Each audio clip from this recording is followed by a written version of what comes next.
सो hey guys, आज की video में बहुत ही मजा आने वाला है। तो आज हम पानी में आग लगा देने वाले हैं। Very dangerous.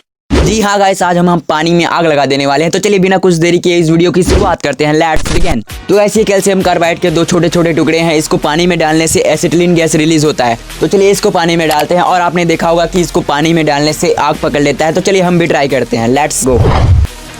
तो गाइस, यहाँ से गैस निकलना स्टार्ट हो चुका है और इसमें बहुत ज़्यादा गंदा स्मेल होता है।